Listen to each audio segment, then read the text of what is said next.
Please pray with me. Holy One, we offer this time to you for the healing of our bodies, for the healing of our cities, for the safety of our children, for the healing of our land. Amen.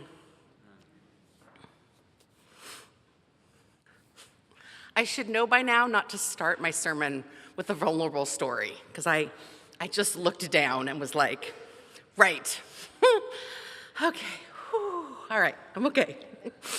All right, so I'm going to start by telling you a story that happened to me a few weeks ago. I was taking continuing education, and part of that was a week-long workshop on chaos and conflict in groups. And it was taught by two therapists who are Buddhist practitioners. And so there was a spiritual grounding of mindfulness in this training. But I was a little nervous, so I went undercover. I just wore street clothes. I didn't tell anyone. And the second day of the training, I had a very hard time. So during our check-in, a man showed up who had missed the previous day. And he said, he had stayed away because he really felt unwelcome in a group that was led by women and majority women. And that he was really struggling to find his place as a straight white man in the world. And the leaders, who were full of loving kindness, they listened and they welcomed and they said, it is hard to be you. It's hard to be a white man in the world today. And I had a very difficult experience in my body because I had just come from this gathering of clergy women, 53 of us, who were sharing all of our Me Too stories. And I was following Reverend Michael's friend Ravi, who was facing deportation. And so my well of compassion was very dry. And I feel a little bit embarrassed sharing this with you, but what happens next is important. Because it turns out that this man was in my small group for the rest of the training. My small group that did intense work in the afternoon. And when it came time for his part, he said, well, I grew up in the United Church of Christ, and unfortunately, I left the church and I was in this religious cult that was really traumatic and really destructive for over 2 years until my Congregationalist parents came and pulled me out. And he said, I dealt with it back then, but I'm a lot older now. I've got boys of my own, and I just need to work a little bit on why was I so susceptible? Why did that happen to me? Because I was well grounded in my liberal faith. I'm still completely undercover, right? And I'm still a little bit judgmental. And a lot judgmental. And so our loving facilitator says, good, we'll work with that, trusting your experience and your faith. And I'm just sitting, I'm gonna watch, right? So she starts the process. We do this thing with enactments and role play as part of applying these principles about chaos and conflict. And I'm doing great with my little judgmental thoughts until she says, okay, we've got this all set up, but we need someone to be the sacred holy body. So, okay, man, pick someone for that. And he looks right at me. And I knew the minute I stood up. I stand up, sacred holy body, and God just shows up, and I am full. I am brimming over with love for this man. I am sick with it. And there's a little part of me that's over there that's like, okay, there we go again, giving away our emotional labor for free, and this is not okay. And the other part of me is like, oh, I'm the sacred holy body. Mama's body is so big. She loves all of us. And that was a gift for me to feel that. But of course, it was hard, and my judgment was there because I am so thirsty for voices that aren't the dominant ones. I'm so thirsty for it. I didn't know I would get to it through that backdoor, sneaky way. But I was really grateful this week. Sonia Renee Taylor, I don't know if you know, The Body is Not an Apology, Does anybody besides me know the body is not an apology? So she had that viral slam. She has a book. It just came out Wednesday. Oh, it's so good. I was so thirsty. I read that book and read that book and read that book. Sonia, if you don't know her, she's my size, maybe a little smaller. She's black, she's fierce, she's bald, she's completely unapologetic. And she says, the body's not an apology, and she means two things. One, that we don't have to apologize for our hips, the color of our skin, our sex, our abilities or disabilities, whatever we look like. We do not apologize.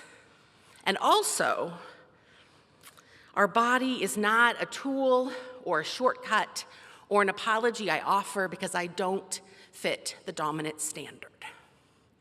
If you have that experience, you know what I'm talking about. When our body doesn't meet that dominant standard of health and gender and all the rest of it, we try to make up for it often by preaching a good sermon or by being compassionate. Sonia says we're surviving body terrorism in this country. There's a hierarchy of bodies. Well, obviously, right? Because at the bottom are children whose bodies aren't worth the reduction in profit for gun control.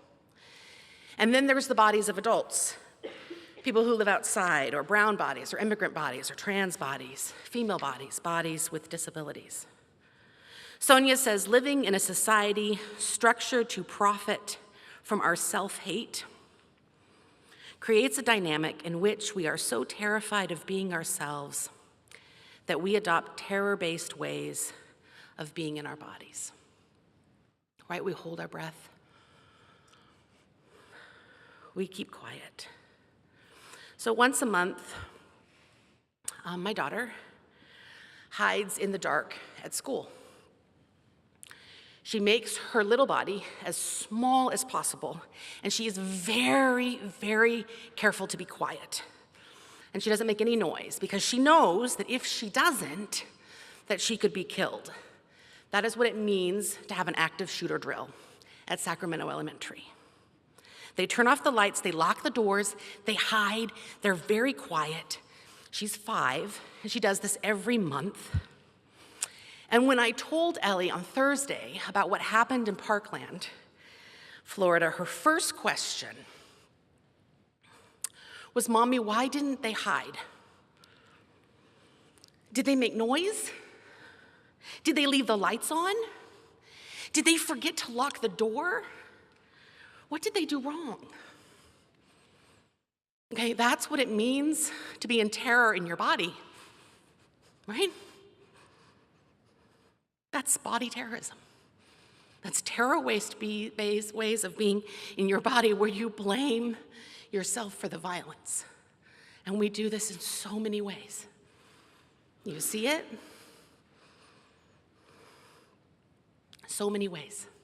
So many little comments, so many things, smushing to the side of the seat on the bus, trying not to be too loud.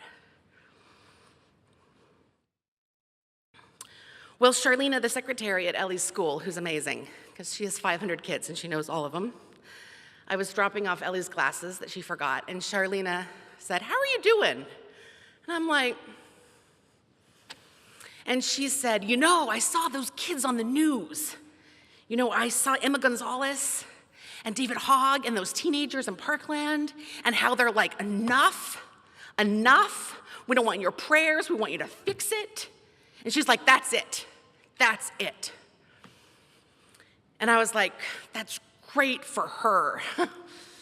That's good. And I thought, where's my hope? Because that's what I saw in her. Like I saw her face it and I saw her hold hope. So this is me, right? I'm in this church and in this job and in this place, and so I'm looking to our scriptures. Where's my hope? I have hope in the kids, absolutely. But today's the first Sunday in Lent, and so we're turning with Jesus on this journey toward the cross, toward death, to face death. And I've brought us back to the beginning of the Gospel of John, to this call where Jesus calls the disciples. And I love Nathanael. Some of you laughed. His derision when Philip says Jesus is from Nazareth. Nazareth. It's such a shithole. No Messiah could come from there. But Jesus says, I know you, Nathaniel. I saw you under the fig tree. There's a thing about fig trees and rabbis reading the Torah under the fig tree. I read that and I was like, what was he doing under the fig tree? But anyway, Jesus knows Nathaniel and believes in him. He believes in who he is. He already knows, I think, that Nathaniel's going to say yes. And Nathaniel believes in Jesus. Jesus tells Nathaniel, you'll see greater things than these. Angels ascending and descending on the Son of Man. It's like Jacob, the story of Jacob. That piercing that division between earth and heaven, between humanity and divinity, between life and death. It's foreshadowing the resurrection. This is what it means to walk in the way of the gospel. It means to follow the God who's incarnate, the God who lives in our lives, who knows our lives. Jesus says, follow me. Follow me to the cross, to death, to resurrection. You will see greater things than these. So reaching for my hope, I want to know, what would it look like, God, to live in a world without terror in our bodies, in my daughter's body, in my body? And I wanted to respond and talk a little about, or a lot, because all of it connects to Me Too. Violence, right? We know that violence is rooted in bodies and fear of difference. And when I first saw Me Too, I was like, well, yeah, duh. Right, Me Too. And my mother, Me Too. And my mother's mother, Me Too. And my mother's mother's mother, Me Too. It's in my blood. I'm a survivor of childhood sexual abuse beginning at age 11. And I was the one in my high school that all the other girls came to. I heard all their Me Too stories so long ago about their stepdad or their pastor or their older brother, his friend. I heard and held all those stories, and I always said two things. I believe you, and it's not your fault. Which is really big. Don't take it for granted, right? Because the hierarchy of bodies would blame us, would shame us for our violence, for the violence that we receive. But Sonia Taylor, in The Body's Not an Apology, she says our body is not the enemy. And that is hard to hear if you have been trained to offer your body as an apology, if your body has been misgendered since birth, if the border of your body is always keeping violence out.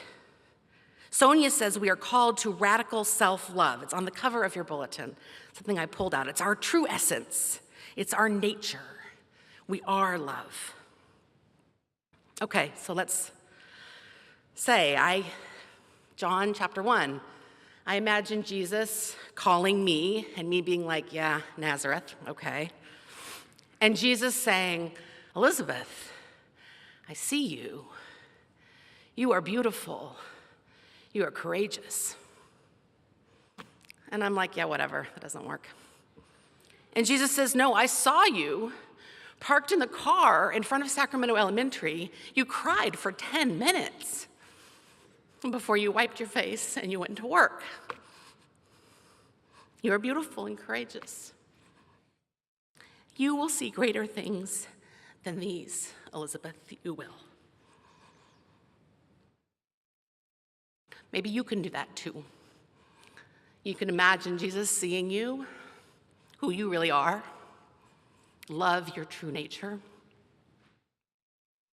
And you can hear God say, you will see greater things than these.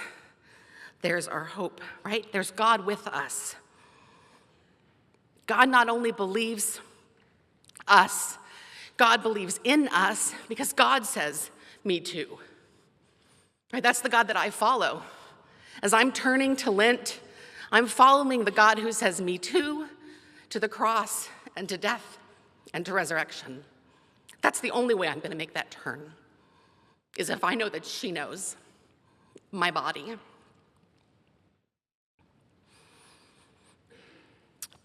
So the reading that Paris brought us, that's from Simeon the theologian. And I did a little trick there. I changed the pronouns to prove to you that anybody can. So you can change the pronouns. I made them she and her for me, but you make them whatever pronouns you need for you so that when you look at your hand, you see God's hand. And you do that so that when you look, you see that everything that is dark, harsh, shameful, maimed, ugly, irreparable is transformed. That you are beauty and that you are love. My holy, sacred body, your holy, sacred body. To follow Jesus in Lent is to love our holy, sacred body. To refuse to take in shame for the violence done to us. And to get out of the way so that other people can love their holy, sacred bodies too.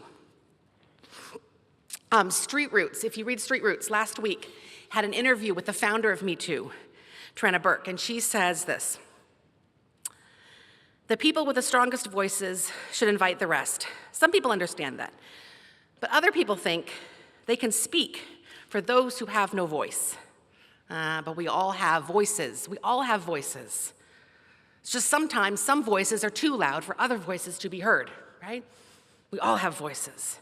And I know I need to hear the voices that get drowned out by body terrorism, by the hierarchy, by the prophet. I need you to survive.